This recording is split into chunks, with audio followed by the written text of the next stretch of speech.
प्रधानमंत्री नरेंद्र मोदी ने रविवार को अमृत भारत स्टेशन में सुजानगढ़ रेलवे स्टेशन का वर्चुअल उद्घाटन किया। इस अवसर पर आयोजित होने वाले कार्यक्रम में रेल अधिकारी व भारतीय जनता पार्टी के स्थानीय पदाधिकारी मौजूद थे। प्रधानमंत्री नरेंद्र मोदी ने देश के 508 रेलवे स्टेशनों का कायाकल्प किया, जिसमें सुजानगढ़ का रेलवे स्टेशन भव्य अत्याधुनिक प्लेटफार्म व अन्य विकास कार्यों से सुसज्जित होगा, जिसका बटन दबाकर शिलान्यास किया गया। वर्चुअल द्वारा रेल विभाग द्वारा सुजानगढ़ के रेलवे स्टेशन पर सांस्कृतिक प्रस्तुति के बाद में कार्यक्रम का शुभारंभ हुआ। वहीं प्रधानमंत्री नरेंद्र मोदी ने वर्चुअल उद्घाटन किया। इस अवसर भारतीय जनता पार्टी के अनेक कार्यकर्ता सुजानगढ़ के नागरिक रेलवे स्टेशन पर मौजूद थे। इस कार्यक्रम के दौरान शिलान्यास के कार्यक्रम में सुजानगढ़ के भारतीय जनता पार्टी ने मोदी के नारे लगाए। शिलान्यास के बाद संबोधित करते बेंदर नरेंद्र मोदी के हमारा लक्ष्य रेलवे को स्वर सुविधा संपन्न बनाना है, आधुनिक बनाना है, जिसको लेकर आम व्यक्ति को यात्रा के समय बचत के साथ साथ बेहतर सुविधा और कनेक्टिविटी में सांस्कृतिक कार्यक्रम भी हुए। इस दौरान जिला प्रमुख प्रतिनिधि योगी आर्य, सुजानगढ़ पूर्व विधायक कैमरा मेघवाल, BL भाटी, प्रधान मनभरी देवी, विधायक प्रधान संतोष सहित अनेक कार्यकर्ताओं ने इस कार्यक्रम में भाग लिया। कार्यक्रम से उत्साहित भारतीय जनता पार्टी के नेताओं ने मीडिया को बताया, बहुत ही गौरवमयी क्षण है। देश के 508 रेलवे स्टेशनों का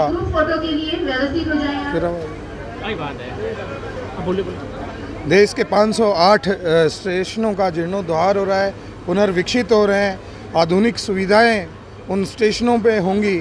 इस कल्पना और इस विश्वास के साथ मोदी जी ने आज इस कार्यक्रम में 508 स्टेशनों का शिलान्यास किया है। जल्दी ही आने वाले समय में ये आधुनिक सुविधाओं के साथ में ये स्टेशंस तैयार होंगे। इस सुजानगढ़, रतनगढ़ और चूरू को 508 में शामिल करवाने के लिए मैं हमारे सांसद महोदय राहुल जी कशवाहा का बहुत बहुत धन्यवाद अर्पित करता हूं।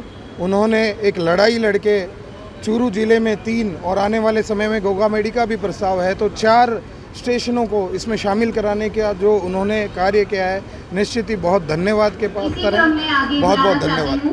के अंदर बहुत ही शानदार इस रेलवे स्टेशन का पुनर्निर्माण जो होने का आज शिलान्यास कार्यक्रम था।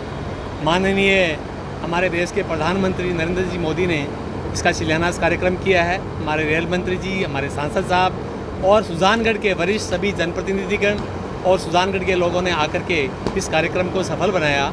और ऐतिहासिक यहाँ भवन जो बनने जा रहा है वो अपने आप में एक बहुत बड़ी बात है। और आप देख रहे हैं कि जिस ढंग से ये भवन बनने जा रहा है उसमें कई तरह की आधुनिक सुविधाओं से युक्त आने वाले 50 साल को लेकर के इस भवन को बनने जा रहा है। और उसमें लिफ्ट भी होगी, उसमें सारी सुविधाएँ जो अच्छी से अच्छी जो बड़े बड़े शहरों में हम देखने को मिलती थी, विदेशों में देखने को मिलती थी, वो सारी सुविधाओं से युक्त ये रेलवे स्टेशन बनने जा रहा है। आज के इस भव्य कार्यक्रम के लिए मैं श्रीमान नरेंद्र मोदी जी को, हमारे सांसद राहुल कस्बा जी को, रेलवे के सभी पदाधिकारी गणों को और यहाँ उपस्थित सुजानगढ़ की सौभाग्यशाली जनता को धन्यवाद करती हूँ, जिन्होंने इतना भव्य कार्यक्रम का आज यहाँ पर आयोजन किया। और साथ ही साथ प्रधानमंत्री जी ने जो अभी कहा कि अभी तो अमृतकाल का आरंभ है, तो आरंभ है प्रचंड। तो आप आगे देखिए कि इस अमृतकाल में देश की क्या तस्वीर बदलने वाली है। साथ ही साथ कृतज्ञता के धनी इतने हमारे प्रधानमंत्री जी कि जो टैक्स हम लोग दे रहे हैं उसका उन्होंने आज बाकायदा बताया है कि वही टैक्स राष्ट्र निर्माण में लगाया जा रहा है। तो अपना उन्होंने कुछ भी नहीं रखा, इसका भी उनको जो डेडिकेशन है वो पूरा जनता को उन्होंने दिया। तो ये कृतज्ञता के अंबार है। हम धन्य हैं कि ऐसे प्रधानमंत्री जी हमें मिले। धन्यवाद। आज के शुभ अवसर पर भारत के रेलवे स्टेशन जो अमृत योजना के तहत बनने जा रहे हैं, आज 508 रेलवे स्टेशनों का शिलान्यास हुआ। उसमें हमारे देश के यशस्वी प्रधानमंत्री सम्मानीय नरेंद्र जी मोदी जी के द्वारा शिलान्यास किया गया। मैं सभी इस कार्यक्रम में पधारे हुए अतिथियों को मैं अभिनंदन करती हूँ। विशेष तौर से मैं रेलवे विभाग के सभी अधिकारियों को उनका अभिनंदन और उनका स्वागत करती हूँ। उन्होंने इतना शानदार कार्यक्रम रखा और सभी को यहाँ पे आने का मौका मिला। निश्चित तौर से भारत की तस्वीर बदलने वाली है, सुजानगढ़ की तस्वीर बदलने वाली है, क्योंकि आने वाला समय सुजानगढ़ का है। आप देख रहे हो जिस प्रकार से यहाँ रेलवे स्टेशन का जो सुसज्जा से यहाँ पे सुसज्जित होगी, जो सुविधाएं मिलने वाली है यात्रियों को। जैसा हमारे देश के प्रधानमंत्री जी ने बताया है कि गरीबों की कोई नहीं सोचता, लेकिन हमारे देश के प्रधानमंत्री जी ने सोचा है कि गरीबों को भी उनकी सुविधा मिले। जो विदेशों में सुविधा मिलती थी, आज हमारे भारत में सुविधा मिलने वाली है। रेलवे स्टेशन का विस्तार होने वाला है। निश्चित तौर से यहाँ पे ओवरब्रिज बनेगा, एक रेलवे स्टेशन से दूसरे एक प्लेटफार्म से दूसरे प्लेटफार्म पर जाने के लिए व्यवस्था बनेगी, यात्रियों के बैठने के लिए अच्छी व्यवस्था बनेगी, अच्छे शौचालय बनेंगे ताकि यहाँ आने वाले जितने भी यात्री उनको कोई असुविधा न हो। निश्चित तौर से पर्यटन को भी अच्छा मौका मिलेगा और पर्यटन के क्षेत्र में हम आगे बढ़ेंगे। धन्यवाद। जय हिंद। सुजानगढ़ के धूम धड़ाका चैरिटेबल ट्रस्ट द्वारा फन फेयर में आए महाराष्ट्र के सांगली के रहने वाले चंद्रकांत 1 मिनट के समय में किसी भी नाम के अक्षर से अंग्रेजी के अक्षर के बाद गणेश का स्केच बनाते हैं। शानदार इस कला के लिए इनका नाम निम्का बुक ऑफ रिकॉर्ड में दर्ज है। चंद्रकांत बताते हैं कि पिछले 10 सालों से इस तरह के लाखों स्केच बना चुके हैं। खास कला के लिए देश भर से उन्हें लोग बुलाते हैं कार्यक्रमों में। चंद्रकांत मार्कर और मोम कलर्स के साथ हेडलाइटर का इस्तेमाल करते हुए किसी भी नाम के आगे श्री भगवान गणेश की फ़ोटो बनाने में माहिर है। परंपरागत जारी रखने के लिए उन्होंने अपने बेटे को इस कला सिखाई। दोनों बाप बेटे मिलकर कला को देश पर प्रदर्शित कर रहे हैं और चंद्रकांत का बेटा सामने बैठे हुए व्यक्ति की हूबहू स्केच 5 मिनट में बना सकता है। चंद्रकांत दूसरी बार सुजानगढ़ आए हैं, जिन्होंने अपनी कला का धूम धड़ाका चैरिटेबल ट्रस्ट के फन फेयर कार्यक्रम में प्रदर्शन किया। श्री भगवान के गणेश की फ़ोटो बनाने के लिए लोगों का तांता लगा रहा इस कार्यक्रम में, जहां पे रात दिन तक ये अपनी कला का प्रदर्शन करते हुए लोगों के बीच में बने रहे और फ़ोटो बनाते रहे, चित्र बनाते रहे, स्केच बनाते रहे। इस अवसर पर बड़ी संख्याओं ने सुजानगढ़ के लोगों ने इस कला का लाभ लिया, जहां पर कार्यक्रम में शिरकत करते हुए महाराष्ट्र के कलाकार ने मीडिया को बताया। नमस्ते, मैं चंद्रकांत केशव बड़ीगेर, हम महाराष्ट्र से हैं। जैसे ही धूम धड़ाका चैरिटेबल ट्रस्ट इनका फन फेयर मेला होता है जो सावन महीने में होता है। हम पिछले साल भी आए थे, जिसमें हम नाम पे से गणेश जी उतारते हैं। आप जो भी नाम बताएंगे वो नाम पे से आपको गणेश जी के स्वरूप आ जाएगा उसमें। जैसे ही आप जो भी मुश्किल से मुश्किल नाम हो वो आप बताने पर हम गणेश जी में चित्र स्वरूप बना देते हैं उसको। ये 10 साल से हम कर रहे हैं। जैसे भारत में दिल्ली, राजस्थान, गुजरात, मध्य प्रदेश, उड़ीसा, चेन्नई, बाद में बिहार, यहाँ पर लगभग बहुत राज्य में हमारा काम चलते रहता है। ये जो नाम पे से गणेश जी बनाते, इसका हायर स्पीड देखेंगे तो 1 घंटे में हम 100 नाम का स्पीड बनाते हैं। जिसे 100 नाम 1 घंटे में हम बना के बता सकते हैं। इसके लिए हमें लिम्का बुक ऑफ अवार्ड मिला है। धूम धड़ाका चैरिटेबल ट्रस्ट के द्वारा एक बहुत ही शानदार आयोजन सुजानगढ़ शहर में हो रहा है। यहाँ पर सुजानगढ़ नहीं अपितु बाहर से भी जो लोग हैं वो आए हैं और बच्चों के लिए जिस तरह का आयोजन है उसको देख के लगता है कि बच्चों के साथ जितना समय व्यतीत किया जाए और इस तरह के माहौल में मैं हर परिवार को बोलूँगा कि यहाँ आए और देखें कि किस तरह का कार्यक्रम हो रहा है। का चैरिटेबल ट्रस्ट के द्वारा हर साल की तरह ये कार्यक्रम हो रहा है। ये हमारा 9वां सीज़न है, मतलब 8 कार्यक्रम पहले हो चुके हैं, ये 9वां कार्यक्रम है। और इसमें यह कार्यक्रम ऐसा है कि इसमें सुजानगढ़ की और आसपास की कम से कम 120 स्कूल के बच्चे भाग लेते हैं। और आज ये जो फन फेयर लगा है इसमें विभिन्न प्रकार की स्टॉलें लगी है, 50 प्लस है। और इसमें जैसे प्रतियोगिता सुबह जैसे 9 बजे प्रोग्राम चालू हुआ था और इसमें ड्राइंग के बच्चे आए थे 250 प्लस और डांस में 350 प्लस और निबंध प्रतियोगिता है उसमें 50 प्लस हैं। और शाम को इन बच्चों का सम्मान किया जाएगा। सम्मान तो वैसे अभी हम कर रहे हैं। उसके बाद में 8 तारीख को बैडमिंटन प्रतियोगिता है, वो है पीसीबी स्कूल में। और 13 तारीख को रेस प्रतियोगिता है, वो है ओसवाली स्कूल में। और समापन समारोह होगा 13 तारीख को। और जो आज का मुख्य आकर्षण है वो एक राजस्थान के अंदर 25-30 साल से कठपुतली जिसको बोलते हैं, कठपुतली का खेल वो लुप्त हो चुका था, 30-35 साल से लिप्त हो चुका था। वो हमने आज वापस चालू किया है। वो टीम आई है जयपुर से और वो भी एक आकर्षण केंद्र है। और चेन्नई से एक टीम आई है, वो नाम के साथ में गणेश जी की फ़ोटो बना के दे रहे हैं सभी को। उसका कोई चार्ज नहीं है, फ्री है वो। और एक हूबहू कोई आदमी बैठता है सामने, उसकी फ़ोटो भी सामने बना के 5 से 7 मिनट में दी जा रही है। और मैं सभी आगंतुक और जितने भी हमारे मेहमान हैं, जैसे आज हमारे बीच में आए हैं, पधारे हैं जिला प्रमुख प्रतिनिधि रवि जी आर्य, उनका मैं बहुत बहुत स्वागत करता हूं। और सुबह आए थे इनॉग्रेशन में विधायक मनोज जी मेघवाल, उनका मैं बहुत बहुत आभारी हूं। और ये प्रोग्राम निरंतर अभी 13 तारीख तक चलता रहेगा। और ऐसा ही हमारे को आशा है, यही आशा है कि ये प्रोग्राम हमेशा ऐसे ही चलता रहे, ऐसा ही पब्लिक का सहयोग रहे, इन बच्चों का सहयोग रहे, इनके माता पिताओं का सहयोग रहे। धन्यवाद। सुजानगढ़ के मीणा समाज द्वारा विश्व आदिवासी दिवस पर कार्यक्रम आयोजित। झूम झूम कर नाचे मीणा समाज की महिला पुरुष। सुजानगढ़ के खत्री होटल में आयोजित कार्यक्रम में राष्ट्रीय मीणा समाज की उप शाखा सुजानगढ़ के विश्व आदिवासी दिवस के अवसर पर होटल में कार्यक्रम आयोजित हुआ, जिसमें सुजानगढ़ के सीधासर के छापर कातर सहित ग्रामीण क्षेत्र और प्रदेश भर से मीणा समाज के लोगों ने कार्यक्रम में भाग लिया। कार्यक्रम की अध्यक्षता उप शाखा हंसराज मीणा ने की। वहीं विशिष्ट अतिथि के रूप में महिला राजवंती ने अतिथियों का दीप प्रज्वलित स्वागत करते हुए कार्यक्रम की शुभारंभ किया। कार्यक्रम में समाज के लोगों ने बढ़ चढ़ कर हिस्सा लिया। लोक नृत्य पर डांस करते हुए नजर आई महिलाएं। नवल किशोर मीणा ने अपने मणिपुर में आदिवासी के साथ हिंसा को लेकर रोष व्यक्त किया। साथ ही वक्ताओं ने ऐसे आयोजन में समाज में एकरूपता के लिए कार्यक्रम आयोजित होने चाहिए, जिसको लेकर उत्साहित रहे मीणा समाज के लोग। आदिवासी दिवस पर छुट्टी करने पर सरकार का भी आभार प्रकट किया गया, राजस्थान सरकार का।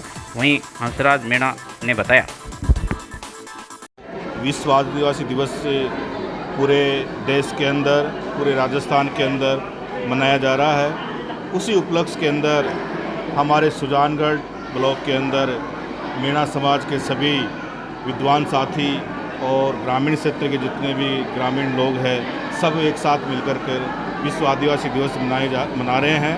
हम विश्व से शुरू से ही प्रकृति प्रेमी रहे हैं और प्रकृति की पूजा करते आए हैं, और उसी अनुरूप जो हमारी भावना है उस हिसाब से हम ये आदिवासी दिवस मनाते आ रहे हैं। और हम संदेश देना चाहते हैं कि हमारे समाज के लोग इस आदिवासी दिवस के रूप में जो आज मना रहे हैं, उसमें शिक्षा का उसमें भाव हो, ज़्यादा से ज़्यादा शिक्षा की जागृति आए और समाज के अंदर जो व्याप्त कुरीतियाँ हैं वो दूर हो। ये हम ऐसा संदेश इस आदिवासी दिवस के रूप में देना चाहते हैं। इस प्रकार के जो आयोजन हैं ये समाज में होते रहने चाहिए, जिससे समाज में संगठन की भावना आती है और हमारी तरह बाहर रहने वाले जो कर्मचारी हैं उनके बच्चों को अपनी संस्कृति से रूबरू होने का मौका मिलता है। समाज की महिलाओं को बाहर अपने क्षेत्र में आगे बढ़ के हिस्सा लेने का मौका मिलता है। और मैं ये कहना चाहूँगी कि जितने भी इस प्रकार के आयोजन आज पूरे देश भर में हो रहे हैं, उन सभी आयोजकों का बहुत बहुत धन्यवाद, साधुवाद। आज के इस आयोजन को जो है सफल बनाने के लिए माननीय श्री मुख्यमंत्री जी का भी बहुत बहुत आभार, और सभी समाज के बंधुओं को आज के इस आदिवासी दिवस पर बहुत बहुत शुभकामनाएं। जय आदिवासी, जय जोहार। सिद्धपीठ सालासर बालाजी निकट गांव गुड़ावड़ी में विश्व कल्याण हेतु पवित्र पुरुषोत्तम मास में श्री श्याम मंदिर गुड़ावड़ी में 5 दिवसीय श्याम कथा का शुभारंभ कलश यात्रा निशान यात्रा के साथ शुरू हुआ। सालासर बालाजी मंदिर से बैंड बाजे के साथ भव्य कलश यात्रा निकाली गई। ग्रामीणों पुष्प वर्षा करके स्वागत किया कलश यात्रा का। कलश यात्रा में राम दरबार की झांकी, शिव पार्वती की झांकी, गणेश जी महाराज की झांकी, बालाजी और राधा कृष्ण की झांकी नजर आई।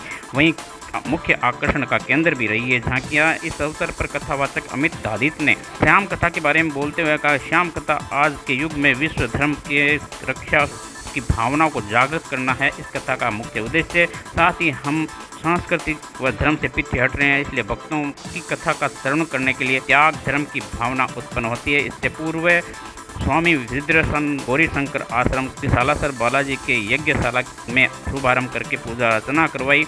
पूजा अर्चना के बाद फोटो का विमोचन किया गया। आयोजनकर्ता श्री श्याम मंदिर कमेटी के गोमाराम स्वामी, ईश्वरलाल स्वामी, सीताराम स्वामी, भवलाल स्वामी, रमेश कुमार, कन्यालाल स्वामी, सियाराम स्वामी, सत्यनारायण शर्मा, राधे श्याम सहित अनेक ग्रामीण जन उपस्थित रहे, जिन्होंने इस रथ यात्रा कलश यात्रा को। आप जानना चाहते हैं कि श्याम कथा के विषय में आपको बताएं कि क्या है। ये एक भक्त की कथा है, श्याम कथा, जो कि भगवान कृष्ण के अनन्य भक्त बर्बरीक थे, वही खाटू श्याम जी बने।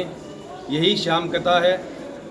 और श्याम कथा जो है आज के युग में इसलिए इसको हम कहना चाहते हैं क्योंकि जो बर्बरीक ने इस विश्व में धर्म की स्थापना के लिए जो त्याग किया, जो बलिदान किया, वो महत्वपूर्ण है।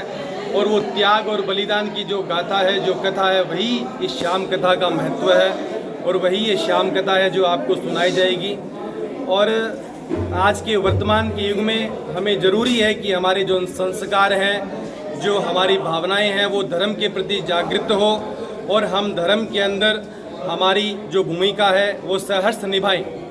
क्योंकि हमारी जो संस्कृति है, हम धीरे धीरे धर्म से पीछे हट रहे हैं और अनेक भक्तों की कथाएं सुनकर उनकी प्रेरणा लेकर ही आज तक ये जो धरती है इस पे धर्म टिका हुआ है।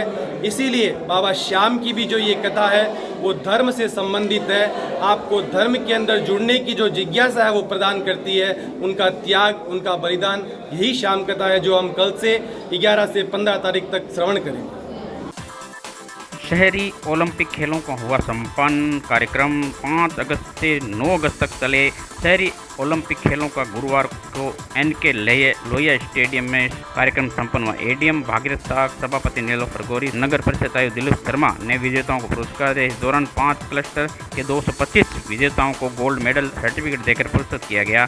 कार्यक्रम में उप सभापति खेल प्रभारी रामलाल गुलेरिया, बलदेव ढाका और स्कूली बच्चों ने बड़ी संख्या में इस कार्यक्रम में रुचि दिखाई। खिलाड़ियों ने नहीं दिखाई रुचि, 15% ही खिलाड़ियों ने रुचि दिखाई। ब्लॉक में हुए शहरी ओलंपिक खेलों में खिलाड़ियों ने कोई रुचि नहीं दिखाई।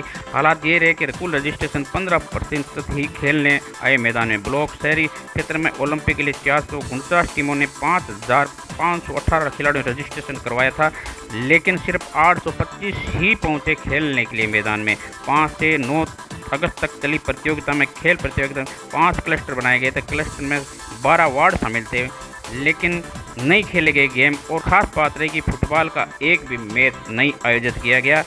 वहीं 30 टीमों ने फुटबॉल का रजिस्ट्रेशन करवाया था। कर दिए। और क्योंकि शहर है और शहर में बहुत सारे लोग बिजी भी रहते हैं और इस कारण से उन्होंने खेल के प्रति बहुत ज़्यादा रुचि नहीं दिखाई। यद्यपि हमारे कार्यालय द्वारा प्रत्येक क्लस्टर के द्वारा सबको फ़ोन भी किए गए, मुनादी भी टेम्पो से स्पीकर लगा करके शहर में करवाएगी, पर बड़ी संख्या में लोग नहीं आए। लोगों ने खेल के प्रति रुचि थोड़ी कम दिखाई। शहरी ओलंपिक में रजिस्ट्रेशन अच्छा हुआ, इस बात की हमें भी खुशी है, लेकिन खेलने के लिए नहीं आ पाए क्योंकि इसमें क्या है कि जहाँ खिलाड़ियों को ये पता नहीं चला कि हमारा नाम कौन सी क्लस्टर में है। क्योंकि यहाँ नगर पालिका ने 12 वार्डों के 5 क्लस्टर बनाए हैं और उससे क्या है कि उनको प्रचार प्रसार करना चाहिए था, लेकिन इतना नहीं हो पाया जितनी आशा थी। आपकी तरफ से क्या अरेंजमेंट से और नगर परिषद की तरफ से क्या अरेंजमेंट से? हमारी तरफ से तो शहरी ओलंपिक में मैदान उपलब्ध कराना था, शारीरिक शिक्षकों की उपलब्धता थी, यानी को खिलाने वालों की व्यवस्था थी। हमारी जो जितने भी मैदान थे वहाँ पर सभी खिलाने वाले अन्य कोच वहाँ पर उपलब्ध थे। और नगर परिषद की तरफ से? नगर परिषद की तरफ से? नगर परिषद की तरफ से उनको प्रचार प्रसार भी करना था, खाना भी उन्हीं का है और प्रमाण पत्र वगैरह भी वही देंगे। सरकार की मंशा के अनुरूप शहरों में खेलों का आयोजन करवाया गया है। नगर परिषद खेलों के आयोजन में फैसिलिटी प्रोवाइडर के रूप में है। हमने बढ़िया ग्राउंड प्लेयर्स को अवेलेबल करवाए हैं, छाया पानी की व्यवस्था कराई है, इनॉग्रेशन और समापन के आयोजन की तैयारियां हमारे द्वारा की गई हैं। भोजन व्यवस्थाएं, चाय व्यवस्था भी हमारे द्वारा करवाई गई है। मेडलों की और इनाम और सर्टिफिकेट जो वितरण होंगे खिलाड़ियों के, उनकी व्यवस्था हमारे द्वारा कराई गई है। ओलंपिक खेलों का शुभारंभ हुआ था पिछले दिनों में। लगभग 5,500 से अधिक खेलने वाले खिलाड़ियों ने अपना रजिस्ट्रेशन कराया। बड़ी विडम्बना रही कि लगभग 800 खिलाड़ी ही खेलने के लिए आए, जिसके लिए हमने पता लगाया, अधिकारियों से पता लगा कि प्रचार प्रसार का अभाव भी पाया गया। यहाँ तक कि ये भी देखा गया कि फुटबॉल का एक भी मैच नहीं हुआ और फुटबॉल खेला भी नहीं गया, बता रहे हैं। और आनंद फानंद से जो तैयारी की गई थी, या तो खेलों के प्रति खिलाड़ियों की रुचि नहीं थी, या कहीं ना कहीं लगता था कि अधिकारियों की भी कमी रही है प्रचार प्रसार के लिए। जहाँ पे सुजानगढ़ के शिक्षा अधिकारी से जानकारी ली तो उन्होंने बताया कि हमने खिलाड़ियों को पीटीआई उपलब्ध कराए, खेल प्रशिक्षक उपलब्ध कराए। वहीं नगर परिषद से पता चलाया तो उन्होंने बताया कि हमने खाना और खिलाड़ियों की अन्य व्यवस्था भी की। रिपोर्ट सुजानगढ़ के युवा विकास राजेश जैन का सुजानगढ़ में मोबाइल मैजिक पल के शोरूम है, जहां पर सुजानगढ़ के युवा विकास ने जयपुर के झोटवाड़ा स्थित पुजारा मोबाइल टेलीकॉम का शोरूम का शुभारंभ करवाया, जहां पे दिग्गज नेता राजेंद्र राठौड़ पहुंचे।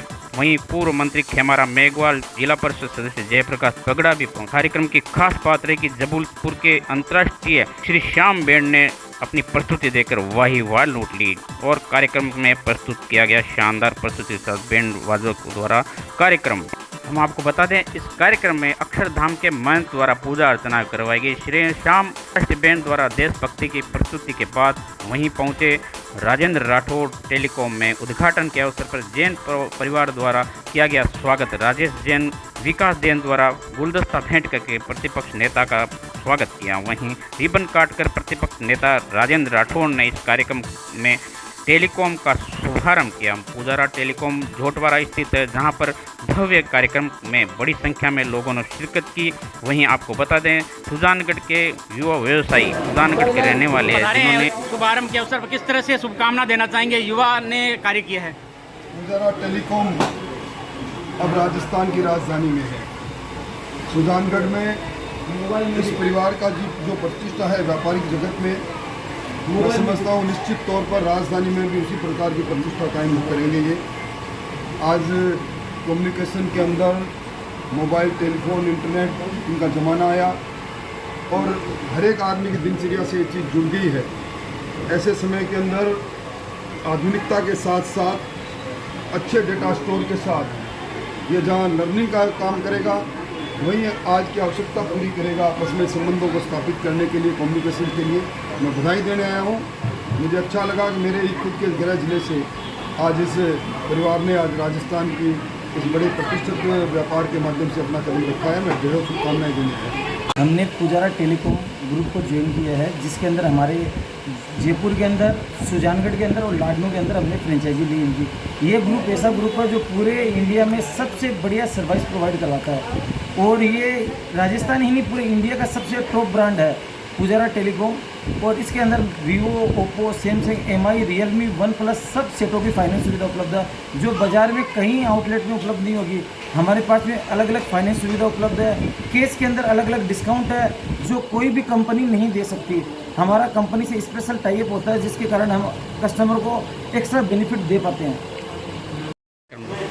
हमारे मुख्य अतिथि थे राजेंद्र जी राठौड़ साहब, खेमाराम जी मेघवाल साहब और झोटवाड़ा के विधायक साहब आए थे। तो हमने उनको पुजारा टेलीकॉम के बारे में बताया तो उनको भी बहुत बढ़िया कॉन्सेप्ट लगा और उन्होंने बोला कि पूरे राजस्थान में इनका विस्तार होना चाहिए और हम उस कोशिश को आगे लेके जाएंगे और पुजारा टेलीकॉम को पूरे राजस्थान के अंदर जन जन तक पहुँचाएंगे। इसको ये पूरे राजस्थान के अंदर अलग ही कॉन्सेप्ट आया जो एक रिटेल के अंदर क्रांति लाने वाला कॉन्सेप्ट है और हमारी रेटें सबसे अलग होगी, हमारी सर्विस सबसे अलग होगी, हमारी क्वालिटी सबसे अलग होगी। किस तरह की छूटों पर दे रहे हैं? इसमें अभी बहुत शानदार ऑफर है। आईफोन के अंदर अलग अलग ऑफर है। जो हमारा एक पेज होता है पुजारा टेलीकॉम का, वो ज्वाइन करें और उसमें सब तरह की सुविधा हम क्या क्या दे रहे हैं वो सब उसके अंदर लिखी हुई है।